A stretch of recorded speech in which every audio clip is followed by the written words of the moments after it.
Hello, this is Joey Gugliardi, and this will be my Lab 3 for ENGI 460. So the first part of this lab was just reviewing Chapter 3, getting familiar with the various aspects within automod. The first one being knowing the difference between an archived file, a saved model, and an executable model.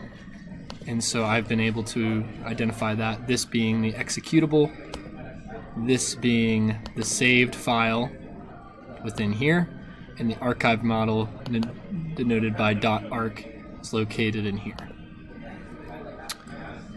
Within the chapter I learned various other concepts, the difference between exporting and saving, which keeps overwriting your working model, versus exporting, in which you can export a model to use in case you didn't like some saves that you had made before.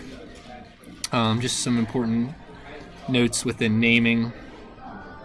Just different systems. So within automod, you can make different processes, and you can denote them by P-. So I can do this within this process field here. There's a couple different processes within automod.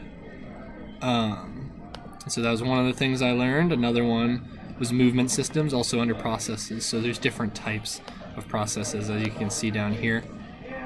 Loads, which represents entities that move through the system. Every load starts in space before it moves into either a queue, a conveyor, or a vehicle. So basically, and then it'll be in the system for the rest of its duration.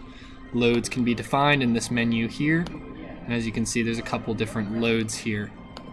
Then going further down, there's source files, which is important because this is the code behind what makes this software run, what makes the simulation run, and this can be found under source files. You can edit if you wish, and you can just kind of learn the syntax within here. And if you need help with any syntax, because obviously this is a lot to kind of learn, you can go to help, automod help, and get some help just with the syntax in here. Just of some of the different terms and such. So that's very helpful to really know what's going on here. So continuing on in here is important just to know how to name some of these different conventions, like we talked about the process or load type, stuff like that. It's important how you name them just for clarity within the model itself.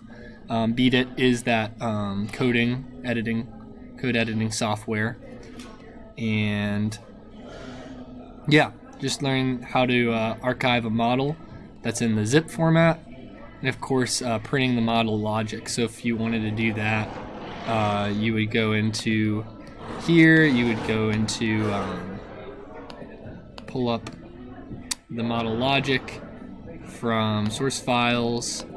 You could edit it, and then you could save it, and then wherever you save it, it's actually can be saved as like a text file, so that when you open it, you can open it as a text file and then print it if you wish.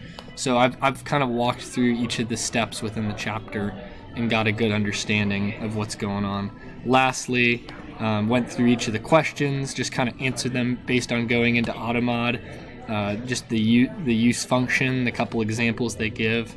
Like I said, useful to know how I can use that action, as well as knowing p-init was actually a user-defined function. It's not a reserved syntax in automod, from what I learned.